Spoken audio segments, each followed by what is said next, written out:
여러분 안녕하십니까? 미주중앙일보 최인성입니다. 룩킹포맘은 말 그대로 70년대부터 90년대 미국으로 입양된 한인들의 이야기를 소개하고 한국의 친부모와 가족을 찾도록 돕는 그런 프로젝트입니다. 어린 나이에 가족을 잃고 다른 가족, 다른 나라, 또 다른 문화에서 삶을 시작한 우리 한국인 입양아는 한국전쟁 이후에 20만 명에 달합니다. 룩킹포맘은 이들 입양인들의 엄마 찾기는 보호받아야 할 중요한 권리라고 믿고 카메라를 켰습니다. 여러분 호돌이 기억하시나요? 88년 서울올림픽은 권위주의 시대를 마감하고 전 세계에 한국의 새로운 모습을 보여주는 좋은 계기가 되었습니다. 다 기억하실 텐데요. 전쟁의 상체기가 깊었던 한국이 드디어 한강의 기적을 뽐낼 기회였던 것이죠. 하지만 수많은 한국 아이들의 해외 입양은 여전히 진행형이었습니다. 광주광역시 한 고등학교 앞에서 발견돼 89년에 앨라배마 버밍햄으로 입양된 아이가 있었습니다. 올해 33살이 된 아만다 파월 유혜민 씨의 이야기를 들어봅니다. 화상으로 초대합니다. 안녕하세요, 유혜민 씨. 안녕하세요. How are you? 잘 지내세요? 어떻게 지내세요? 네, 잘 지내고 있습니다. 네, where are you now? I am in Brooklyn, New York. Okay.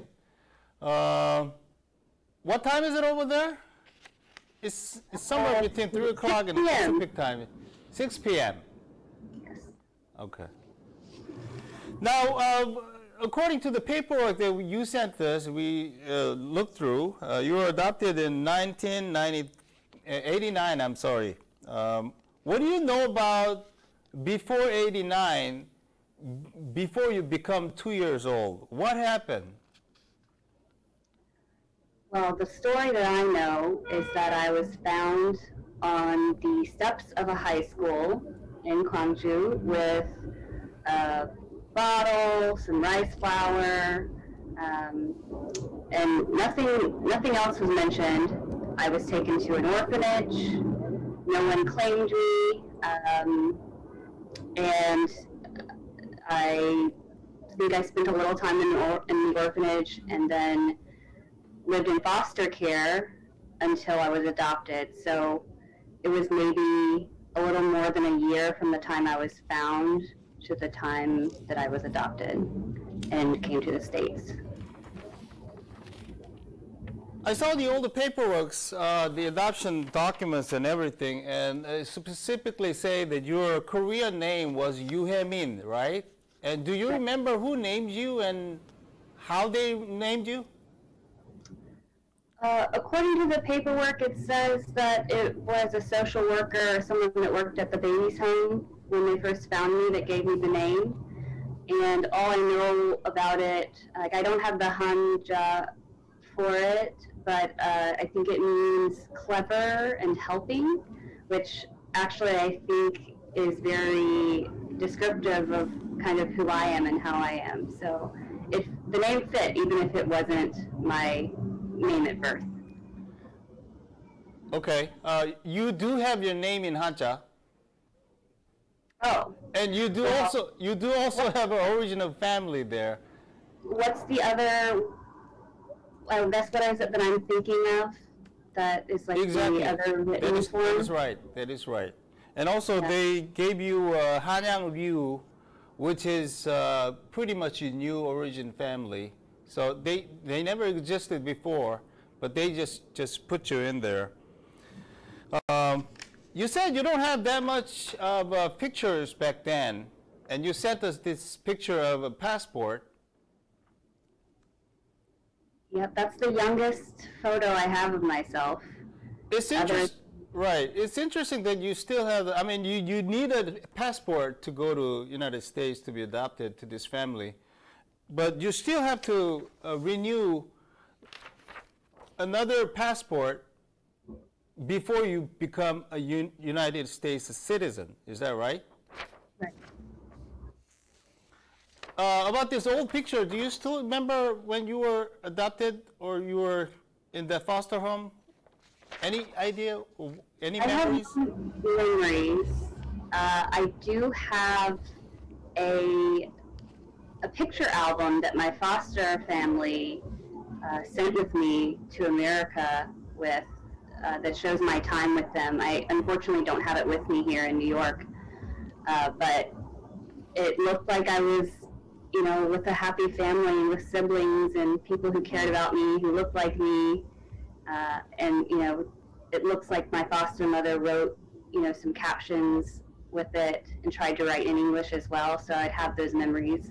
So I really hold that very dear to my heart because it's the only piece of evidence I have that I was in Korea and living there when I was young. I see. Now you were decided to be adopted out of country. I know you still have to remember, you have to cling on these oldest documents that you have in your file as a PDF file. Tell us about your adopted family. I know you were going through the Minnesota agency and actually settled in Birmingham, Alabama. Tell us about your experience back then. Yeah, so my parents were born and raised in Birmingham, Alabama. They were white. They had adopted a boy before me, my brother, who's 3 years older than me. They adopted him about 5 years before me. So I came into the family with a new sibling who looked like me, which was great. My parents were, you know, working class. They did the best they could to ensure that my brother and I had a good education. We went to a really good public school. You know, and they did the best they could in raising us and making us feel like, you know, we were part of the family and we belonged here, even though we didn't look the same. We, you know, they never made me feel like we were not family. And that goes to, you know, the same for our extended family, my aunts and uncles and grandparents as well. I see. And we know you're from Gwangju, and your brother, another adopted sibling, I was told that he's from Daegu, right? Right. Have you ever discussed this thing, tracing back, finding a birth families? What did he say to you? I don't think my brother feels the same way I do about finding his birth family. He was much younger than I was when he was given up. He was a newborn, and I think that he arrived to the States when he was still maybe 5 or 6 months old. We have a different perspective on it, but we do share an interest to learn about our culture. We have visited Korea together. We visited Daegu. We visited Gwangju, and just started to sort of connect back to our roots through that trip. But I think I hold a stronger interest in learning more, learning the language, visiting, maybe living there one day as well. But I told him all that, and he was excited for me. Okay. So you were there. Did you like the atmospheres and all those people there in the streets? Were they familiar? I mean, it's just a stupid question, but.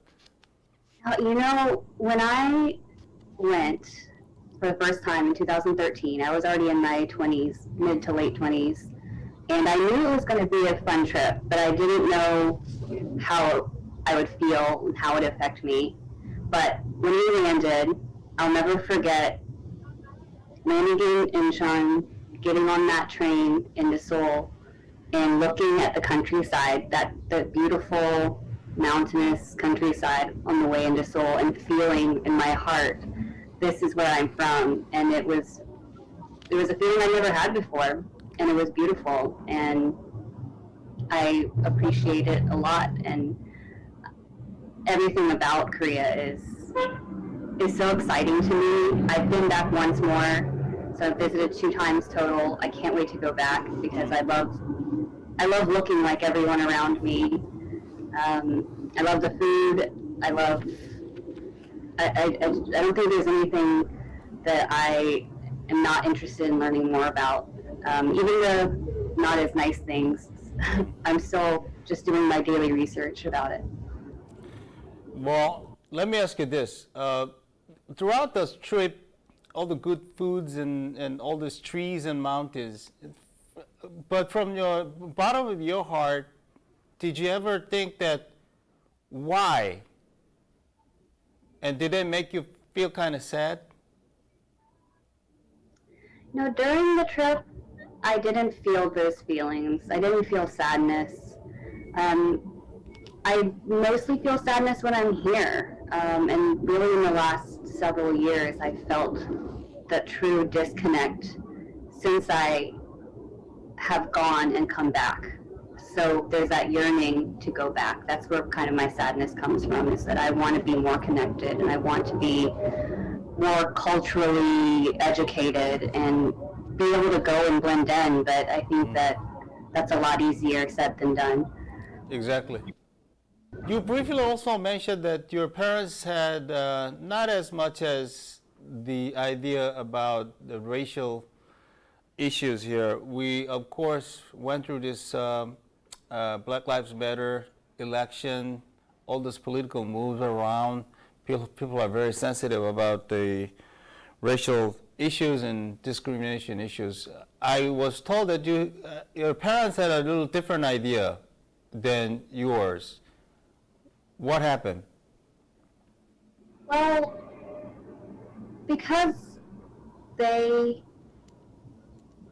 are white and grew up in a time when there was segregation and being discriminatory against other races was the reality of their time and what they grew up knowing.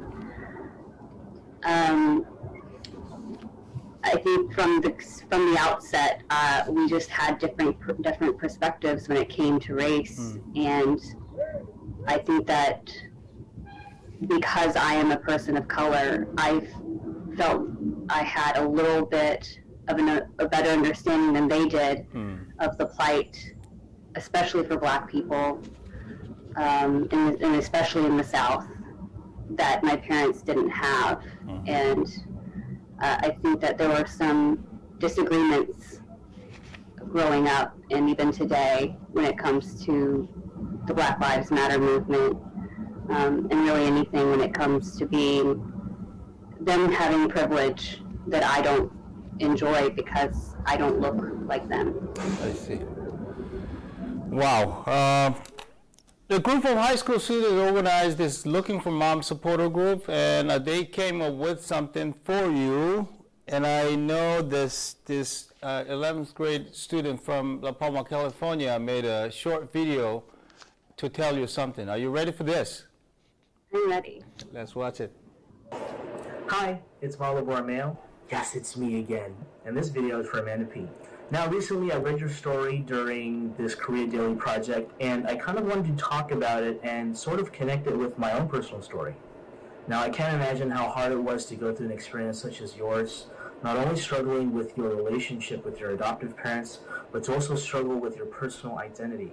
With me personally growing up as a Filipino, I've had a struggle with assimilation to U.S. American culture.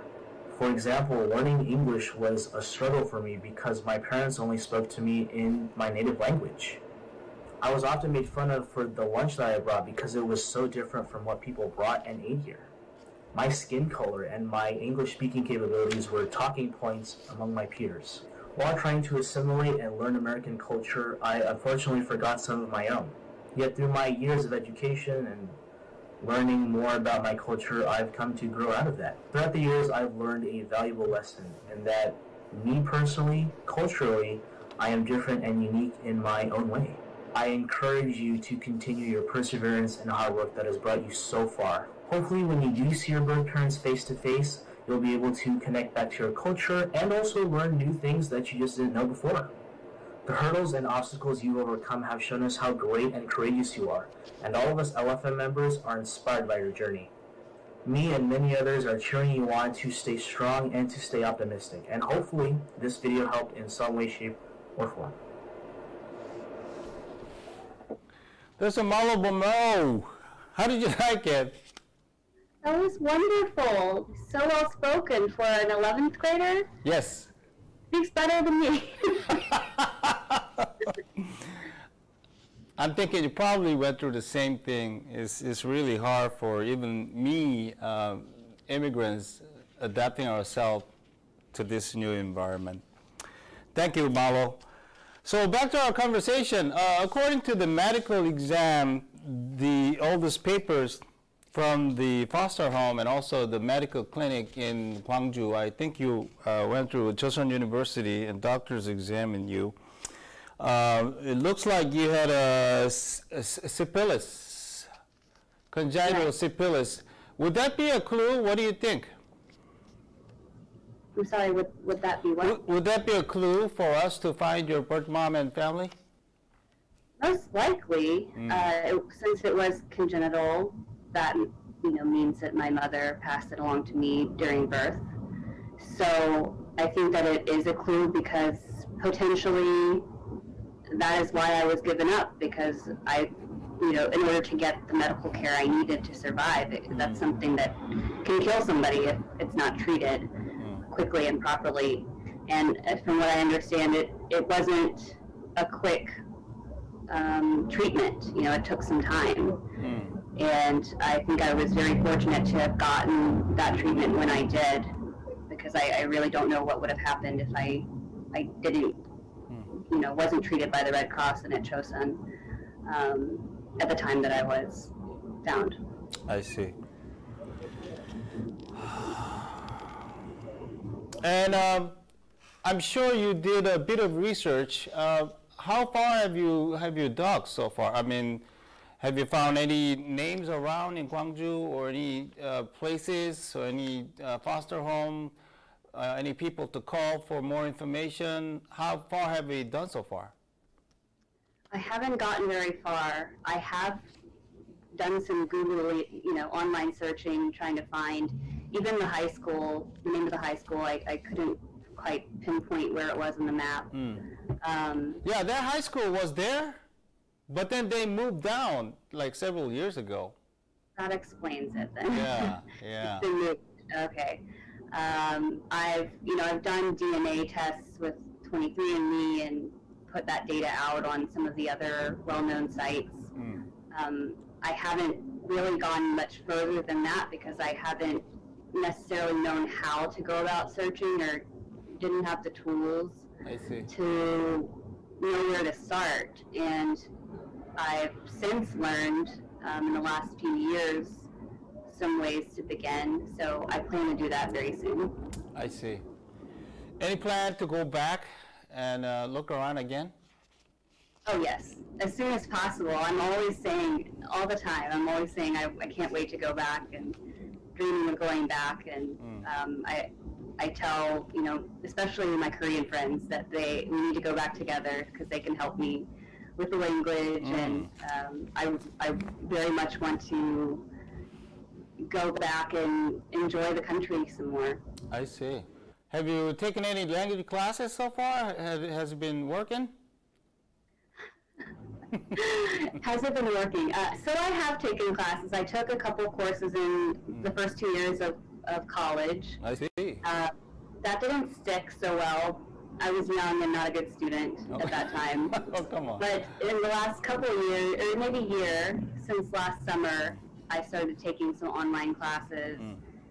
And I've learned a lot more than I thought I was capable of. I see. I'm still not comfortable speaking conversationally. The speed still is hard, but I'm glad to know even a little bit, and I plan to keep studying. Well, people are usually good at non-credit classes, so don't worry about it. Okay, so let's say this is hypothetical situation. Say you did enough of research and finally found your birth mom in Gwangju or maybe in Seoul. She's right in front of you, maybe crying, maybe not crying. What do you want to tell her? I would thank her. I would say thank you for bringing me in this world and having the courage to give me up, if that's what the the case was, for a better opportunity. I would tell her that I harbor no anger. While I don't feel angry, I do feel the pain of, the loss of not having a blood relative in my life. But that hasn't kept me from a career and, making a life for myself here. So I see it as, this is the way things were supposed to go, and everything happens for a reason, and I'm just glad to have this opportunity to meet and tell you that everything's okay. There are a lot of Korean American viewers out there, and even Korean viewers in Seoul and in the peninsula. They will watch this video clip, including all those Korean American adoptees friends out there. Do you have a message for them? For everyone watching, I would say thanks for watching and learning and listening. I think a lot can be healed and solutions can be found by just listening to the countless stories of people just like me, and understanding more how intricate it all is. It's not a cut and dry experience. It's not always happy. Sometimes it ends terribly. And I think that while a lot of us are not responsible for what's happened, we do have a responsibility now to listen and try to help out when we can, or at least just gain some understanding for the people that, like me, that didn't have a choice and grew up in a world that, wasn't always easy. So I'm appreciative for people listening, and I hope that you really take our stories to heart and learn something. We should have more time to discuss things, but we'll keep in touch and get more details about your story, all right? Great. On behalf of the Korean American community, we will keep our fingers crossed, and we'll pray for your reunion. Thank you so much for having me. All right, let's stay in touch. Thanks for your time, Amanda. Thank you. Bye. 자, 여러분 혹시 유혜민 씨, 방금 여러분들이 보셨던 아만다 파워를 알고 계십니까? 혹시 87년 광주광역시 북구 임동에서 버려진 이 아이를 기억하고 계신다면 저에게 연락을 꼭 주시기 바랍니다. 87년에 발견됐고 이후 2살이 되던 89년 미국으로 입양됐습니다. 부모님의 이름이나 친지에 대해서 저희들이 갖고 있는 정보는 하나도 없는 상태입니다. 혹시 해당 지역에 사시는 분들이, 광주광역시에 사시는 분들이 이 영상을 보신다면 유혜민 씨가 가족을 다시 찾을 수 있도록 여러분들이 도와주시면 좋겠습니다. 그리고 주변 분들에게도 이 영상을 꼭 전해주시면 좋겠고요. 룩킹포맘은 경동나비의 미주법인이 후원해 주셨습니다. 다시 한번 감사의 말씀을 드리고요. 이 시간 진행에는 미주중앙일보 최인성이었습니다. 저희는 다음 인터뷰에서 다시 여러분들 만나겠습니다. 여러분 고맙습니다.